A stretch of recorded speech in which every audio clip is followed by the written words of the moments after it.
this video, we will be discussing Chapter 3 of your textbook, Productivity, Innovation, and Strategy. But before we begin, I would strongly suggest reading over Chapter 3 before watching this video. There's also some recommended MyLab MIS homework for this chapter, the warm-up quiz and the video quiz. You can find that on the MyLab MIS website under Assignments, then Homework. So let's jump right into things by first discussing what productivity is. Let's start by taking a look at the textbook definition of labor productivity, which states that labor productivity is the gross domestic product, or GDP, of a country divided by the total paid hours worked by all people in that country. Now that's a lot of words, and unfortunately our text doesn't go into too much detail about what GDP actually is. So let's first explore that.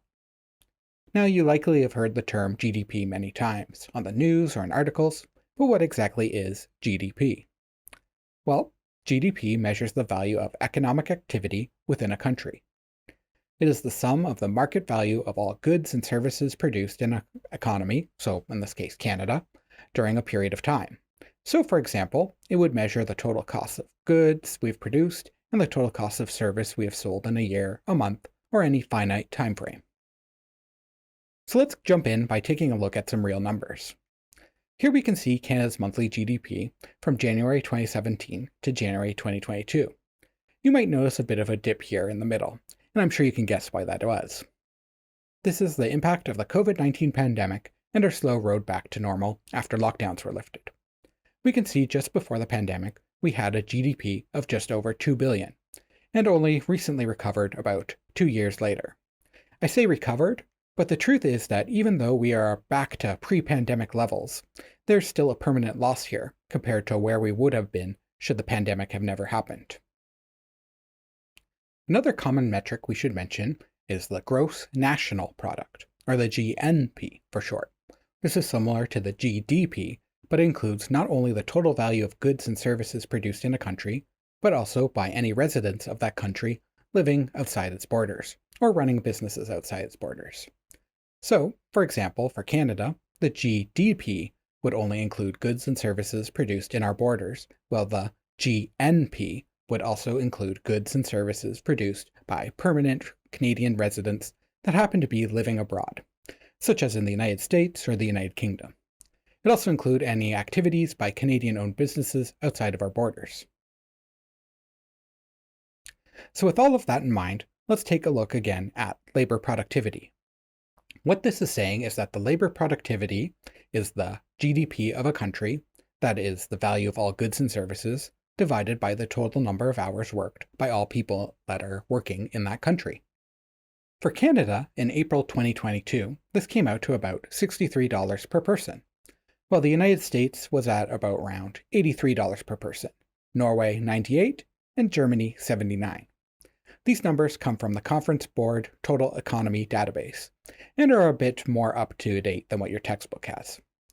What this number means is that each working person in Canada produced, on average, $63 per hour towards the economy, or rather, that they produce $63 worth of goods or services per hour. This is an important figure. It's the primary indicator of our per capita income and is considered to be the best measure of Canada's growth, according to the Conference Board of Canada. This is a bit of a problem, though. As you can see from this table, Canada is lagging behind in labor productivity when compared to other similar countries. Now, the solution to this productivity gap is not simply working harder or spending more hours at work. Rather, the solution is working smarter or more efficiently. For Canada, this means fostering a culture of innovation, opening its industries to more competition, and increasing the amount of machinery and equipment, particularly in the information and communication sector. That's also called the ICT sector. Surely this means that throwing more money and resources at information technology, or IT rather, means more productivity, right? After all, we had just talked about the computer room from the 40s in a previous lecture, and this was actually a room full of humans, or human computers, doing manual calculations, as opposed to what we'd consider today as computers. Surely investing more in IT would increase productivity, like replacing these people with a single computer. Well, this is not what we happen to see in real life. And this was famously studied and predicted by Stephen Roach in the late 80s and can be summed up with a quote from a famous Nobel Prize-winning economist, Robert Solow. And that quote is, "We see computers everywhere except in the productivity statistics." We call this discrepancy the productivity paradox. There is still, however, some debate over these findings. Some claim that this productivity paradox is just a result of measurement error. However, we currently don't know what the real cause is. Regardless of IT's impact on productivity, it is still clear that there is some business value in investing in IT. After all, if you ignore technology, you'll quickly find your competitive advantage slipping away as the world moves on without you. There are three primary ways IT can create value for your business. These are through productivity, structure of competition, and benefits to the end consumer. Productivity describes how IT enables companies to make more outputs from the same inputs. This essentially means it allows a company to do more with less. For example, if our company makes rubber ducks using a 3D printer, investing more into IT, such as automating more of the ordering and printing process, would save our employees time and allow them to work more efficiently, creating more ducks in the same amount of time, or alternatively, maybe a better printer would waste less filament and allow us to make more ducks while using less resources. It can also allow for better and faster outputs. For example, if we invested in higher quality 3D printers, we could print ducks at a higher resolution and give a better end product to our customers. We could also invest in more 3D printers and print more ducks faster. Next is structure of competition. It changes how companies compete with each other and gain competitive advantages. Think back to the case of Blockbuster and Netflix we discussed in our first lecture. Netflix invested heavily into IT to create a rent-by-mail DVD service, and then to create a streaming service. At the same time, Blockbuster was overly conservative and chose to keep renting from physical locations. By the time Blockbuster realized their mistake, it was too late and they went under. The home movie industry changed permanently due to technology, and Blockbuster lost their competitive advantage because they did not see the value in this new technology. In this case, we can say that technology altered the structure of competition. Next is benefits to the end consumer. IT helps make processes more efficient and changes the nature of competition. These changes might get passed on to the consumer, either in terms of receiving better quality goods or services for the same price, or passing that cost saving onto the customer by lowering the price of goods. For example, in the days of Blockbuster, $10 might have only gotten you a movie or two to rent for a weekend, and you'd be responsible for returning it or face late fees. Now, for around $10 a month, Netflix gives you access to thousands of movies for as long as you pay the monthly fee and without having to leave your home. So not only did Netflix investment in IT help them with their competition with Blockbuster, it also passed benefits on to the end consumer. One last important note on this topic. While I have been explaining how investments in IT can create value, this always has to be done with a clear idea of the value that technology will create. Simply upgrading your IT infrastructure for the sake of staying up to date, or purchasing the latest technological fad without any clear goal in mind, will simply not work and will leave your company in a worse place. Understanding the value of IT requires knowledge of both information technology and business, as well as a clear plan to position your investment in IT to gain optimal value from it.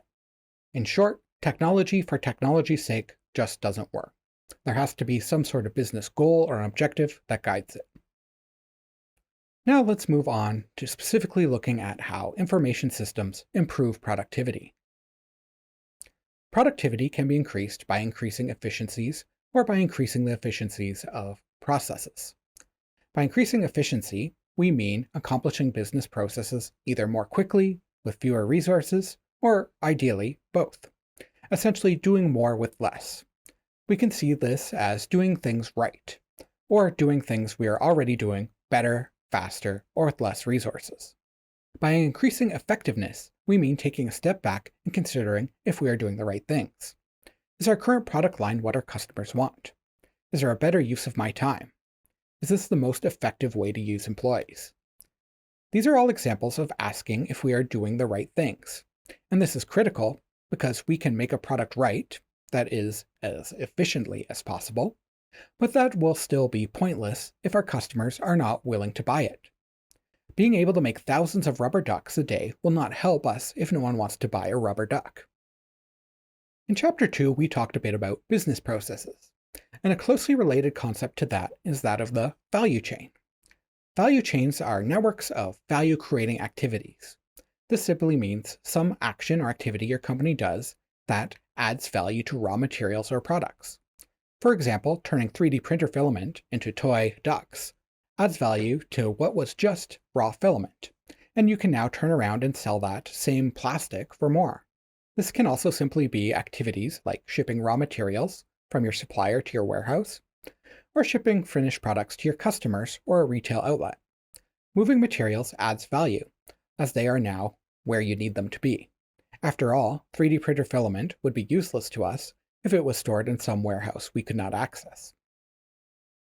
Value chains are made up of at least one business process, but in most cases, they involve many complex and interconnected business processes.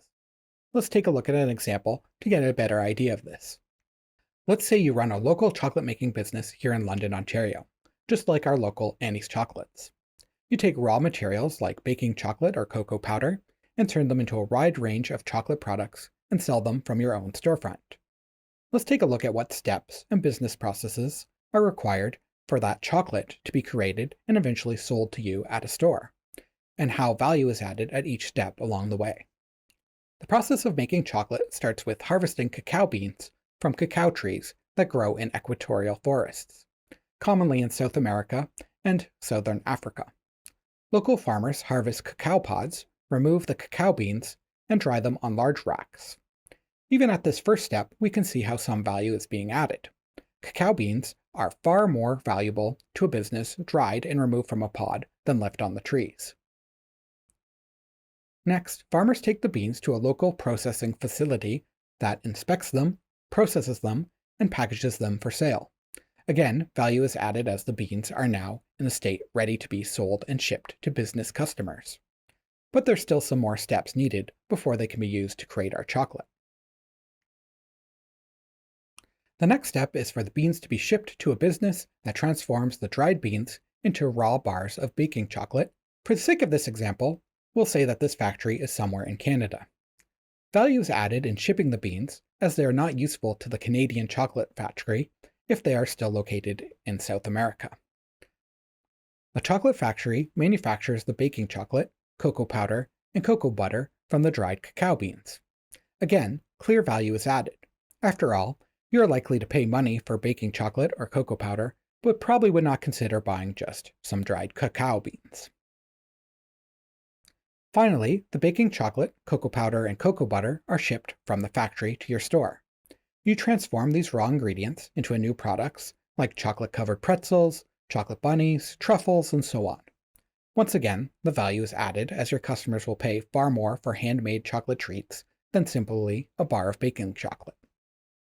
We can see that in each step of the chain, value is added until it reaches the end customer. We start with cacao pod and a tree that had little value and ended up with handcrafted chocolates that customers will pay a premium for. Another thing we should discuss is that value chains have direction. When going from raw materials towards a finished product, we could say that we are going downstream in the value chain. We are going from a finished product towards raw materials, we could say that we are going upstream in the value chain. When a business expands its operations to start conducting activities downstream in the value chain, we say that they are undertaking backwards integration, or moving upstream. For example, if our chocolate company decided to start creating its own chocolate from dried cacao beans, we would say that we are undergoing backwards integration, or we are moving upstream in the value chain. On the other hand, if a company expands its activities to include one from downstream in the value chain, such as the cacao bean processing facility starting to make baking chocolate, we would say that they are undergoing forwards integration, or moving downstream in the value chain. This forwards and backwards integration can be extremely valuable for a business, as the more value you add to a product, the higher you can charge for the final product. And you get a larger margin between the price you pay for raw materials and the price you sell your product for. Next, we should talk about the types of activities in a value chain. The activities we saw in that last example were all examples of primary activities. These are activities which directly add value to products, like turning the cacao beans into cocoa powder or shipping them overseas. They accumulate costs and add value to products. This can include activities such as receiving and storing inventory, manufacturing a product, shipping out a product, marketing and sales, or even providing a customer with direct product support. But there are also supporting activities. These are activities that do not add value directly to the product, but do incur some cost. Instead, these supporting activities support the primary activities in some way. They do add value overall, but this value is often much harder to calculate or directly tie to an individual product. Examples would include things like human resources, procurement, maintenance on equipment, accounting, or even IT. Supporting activities are often a problem area for business as they tend to get ignored or undervalued as managers may only see the cost they bring and not the overall value. However, things like accounting, human resources, and IT departments are critical for modern companies to run, and ignoring them can lead to disaster. Take, for example, a company that sees they have a large IT cost and figure the IT department does not add much value. After all, the computers seem to be working fine, and this is a manufacturing company, not Google. So they downsize the IT department to just the bare minimum and outsource where they can. Things go fine for a few months, and massive savings are had. At least until one Friday night when a hard drive fails on a main inventory management system server and no one is left to fix it on short notice on the weekend. To make matters worse, the backups have stopped being done as the employee responsible for maintaining them was laid off. Now you have a disaster on your hands, and all manufacturing and shipping is stopped until you can get someone in on Monday to fix it and pray that the data can be restored. The opposite can also be true as well. In some cases, companies ignore the cost of supporting activities and do not bother trying to improve their efficiency. This quickly allows costs to get out of control. The key here is that both types of activities need to be considered, and both need to be seen as both value and cost centers. So let's do a quick activity to help us understand these types of activities. Here I have a few different types of activities listed. Try to sort them into primary and secondary activities. I'll put up a timer, but once again, feel free to pause the video if you feel like you need more time.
And we're back. Let's take a look at the solution. Now, some of these might be a bit confusing at first. Sales and marketing are primary activities. They add value to products directly by convincing your customer they need or want the product and enabling you to sell it for a higher price. Similarly, customer support adds values directly to the supported products. Customers might be willing to pay more or be more likely to purchase your product over competitors if they know that you have a good support system for your products. For example, Amazon's very lenient return policy allowed them to convince customers to adopt online shopping when it was still a newer concept in the early 90s. A note here about IT. For most businesses, this is a supporting activity. However, if the product you sell is software or an online service, IT could also be part of your primary activities, depending on how your business is structured. Let's move on now to organizational strategy and explore how the strategy your business employs must be closely tied to your industry structure. When talking about organizational strategy and industry structure, it is essential to discuss the work of Michael Porter.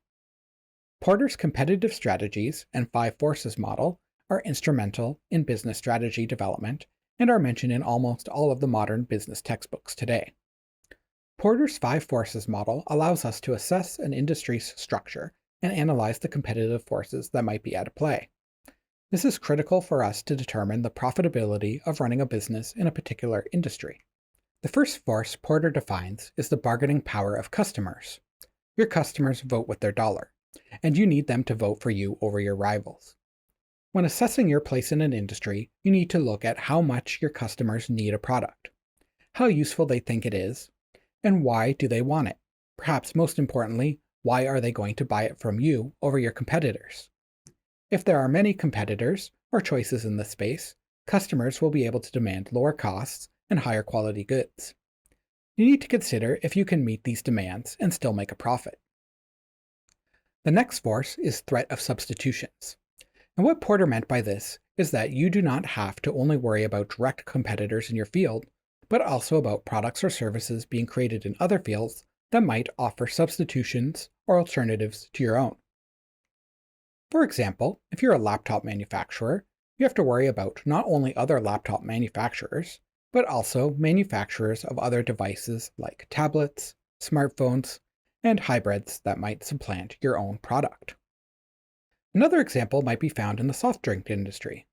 Pepsi's main competitor is Coca-Cola. However, this is not the only competition they need to be worried about. If, for example, customers started to wanting healthier options, Pepsi could be at risk of substitution from things like bottled water or even vitamin water. Next is the bargaining power of suppliers. For manufacturing businesses, you need a supplier of raw materials that are of high quality and a reasonable price. If there's only one such supplier that meets your business's needs, and they know this, they'll have significant leverage over your business and will be able to demand a higher price. If you're making laptops and one component is only made by one chip company, you could be at significant risk if that chip company decides to raise prices, is unable to meet your business demands, or is bought out by a new company that won't sell to you anymore. You have to be positioned correctly to manage this risk, such as always having a backup supplier lined up for each component in your product. It's important to be proactive and not reactive in this regard. Otherwise, you could be facing manufacturing downtime and shortages while you frantically search for a new supplier. The threat of new entrants describes the risk of a new business moving into the industry. The way to protect against this is by putting up roadblocks to prevent new entrants. This could be through legal means like patents and copyright, but it could also be through strategy, such as locking in customers to your product or having a significant competitive advantage in terms of your technology infrastructure, such that it could be extremely costly for new entrants to reproduce your work. The last force is rivalry among existing firms. This is similar to threat of new entrants, except these are competitors that already exist in the industry. All of your rivals will be looking at the same forces present in your industry and will be constantly trying to gain a competitive advantage over you and the others in your industry. This is why we cannot allow our business to remain stagnant, because if we do, we'll be quickly replaced by a company that is actively investing in new products, features, and optimizing their business process.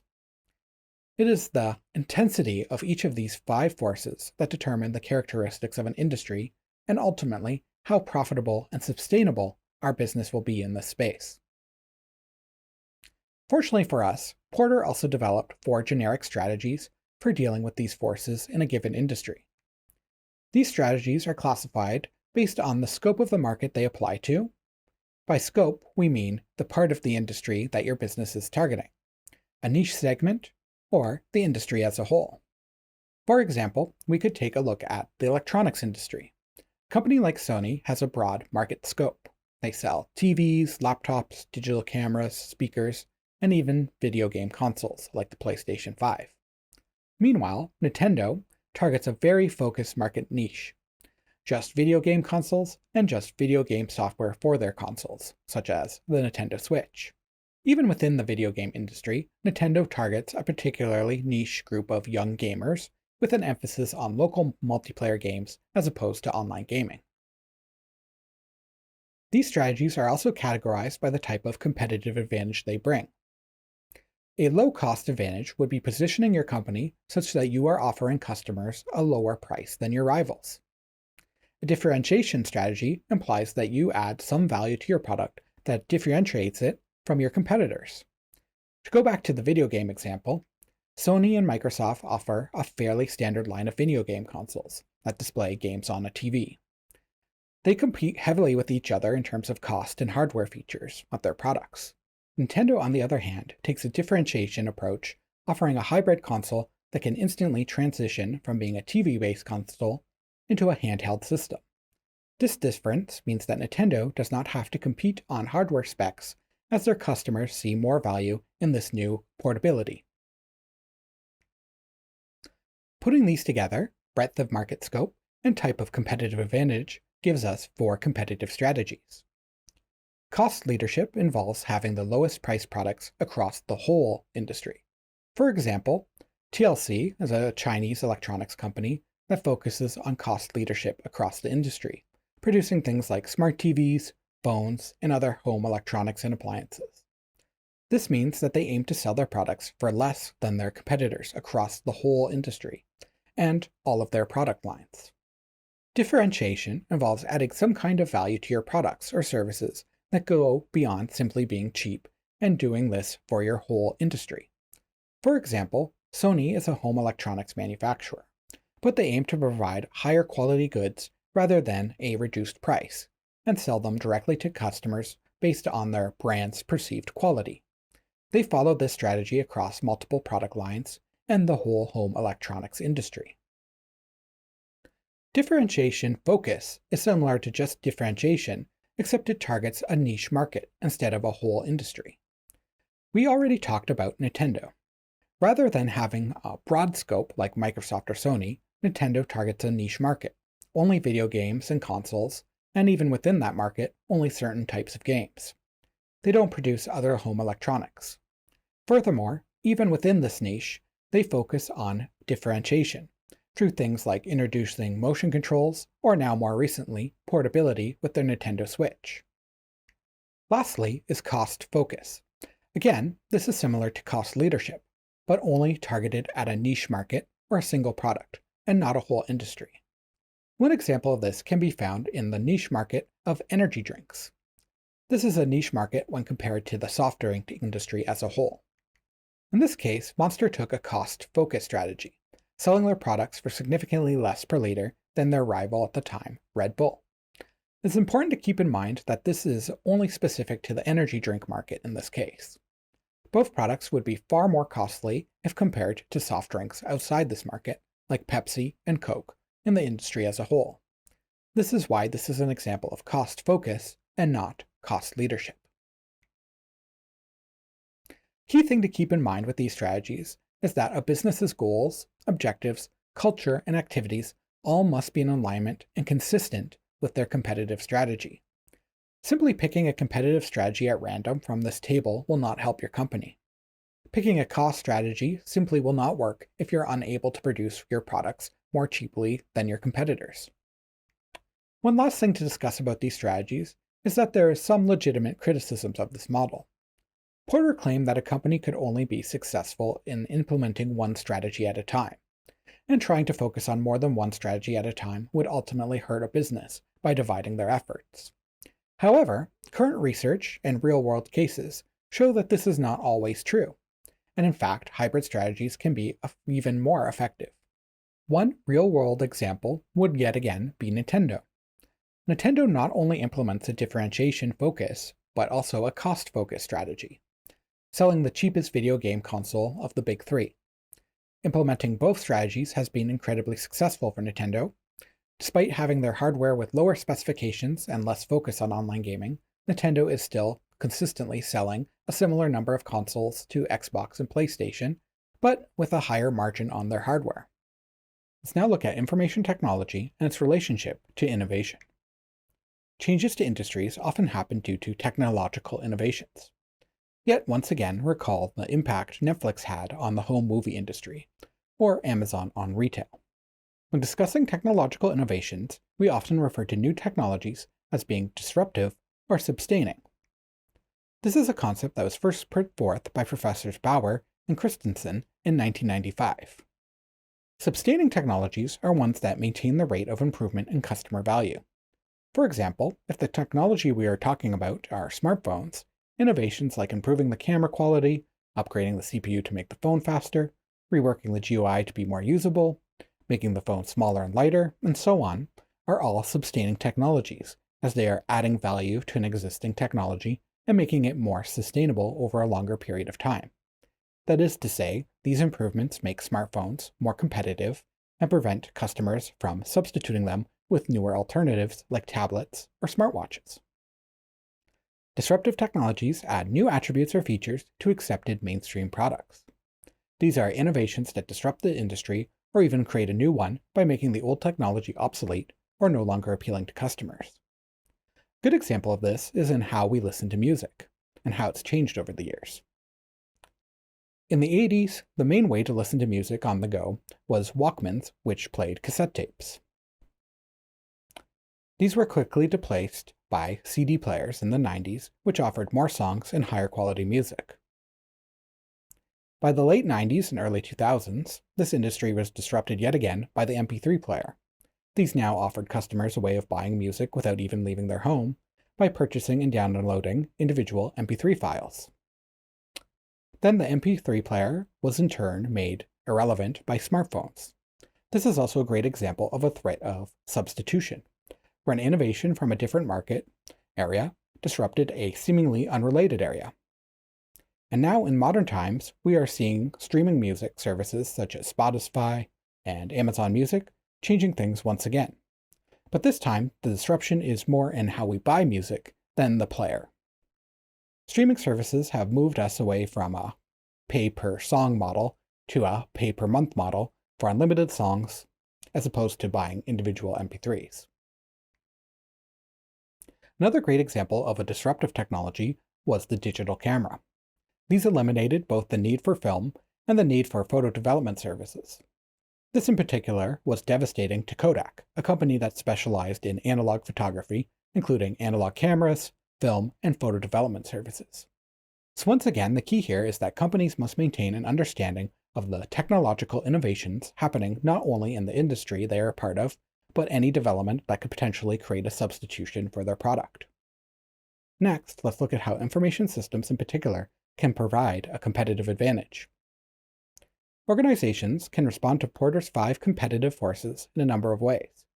For our purposes in this course, with a focus on information systems, we can distill this into a list of principles that describes techniques for gaining competitive advantage through products and services or via the development of business processes. The first set of principles all involve how we implement products. Number 1 is creating a new product or service. Once again, you don't want your business to stagnate. Once you get to the point where you have good sales and a large enough margin, you can start expanding. And one way to do that is by creating a new product line. Take 3D printed ducks again, for example. Maybe we could move to printing customized cats or other figures.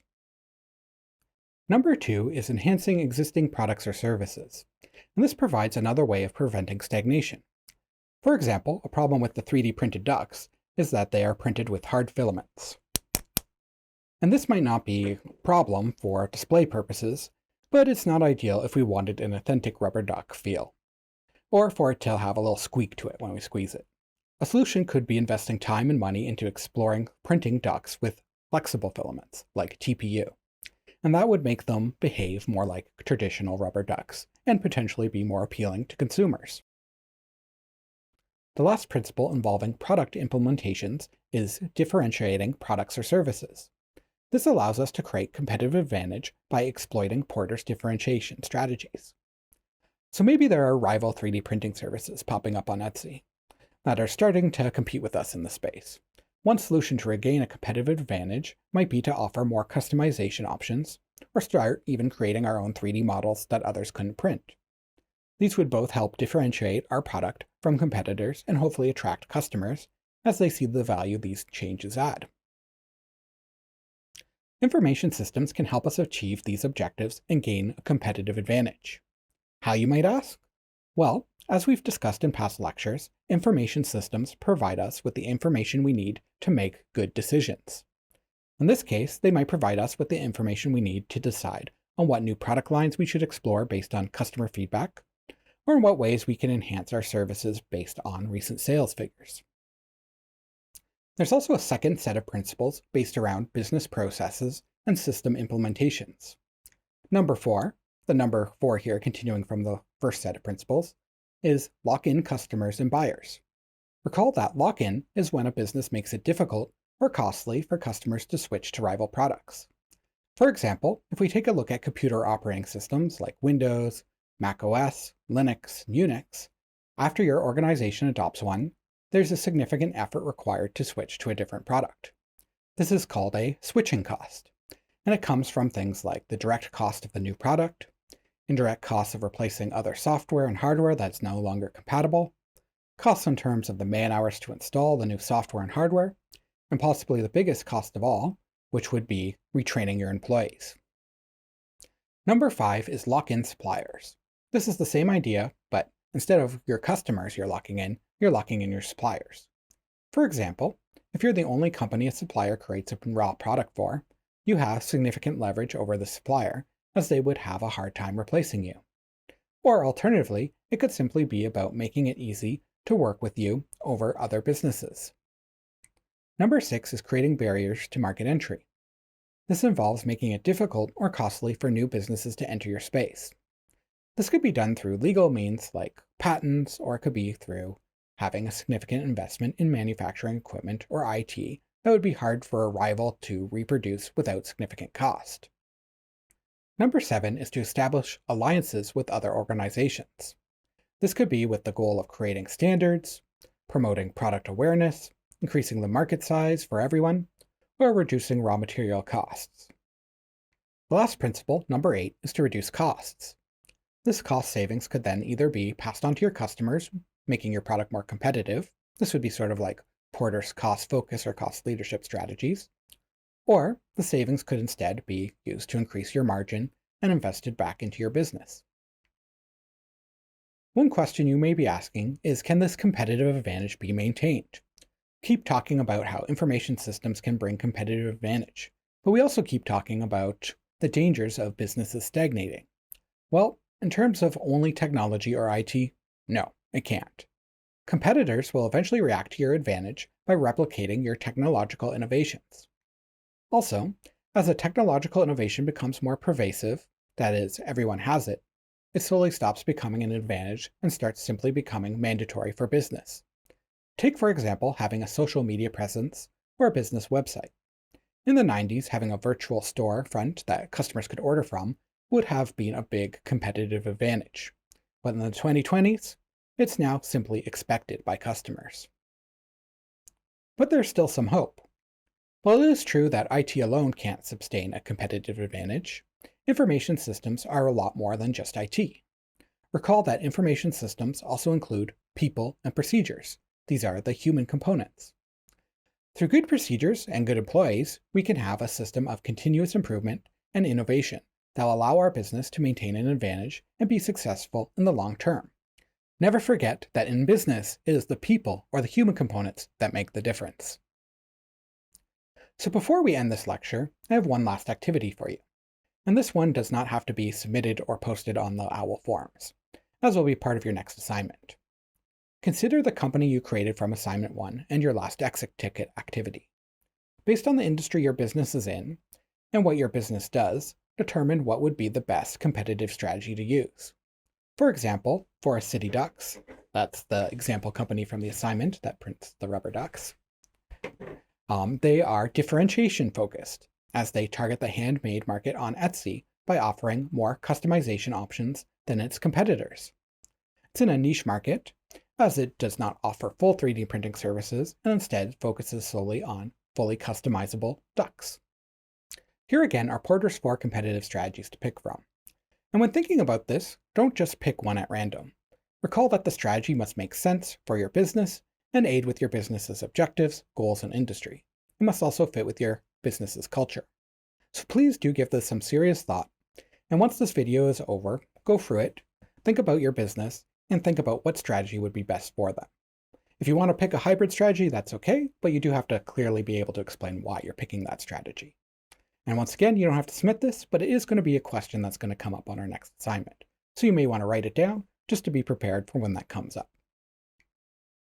So that's all I have for you in this lecture, and this brings us to the end of Chapter 3 in your textbook. If you have any questions about any of the topics we covered today, please don't hesitate to post on the OWL course forums or send me an email.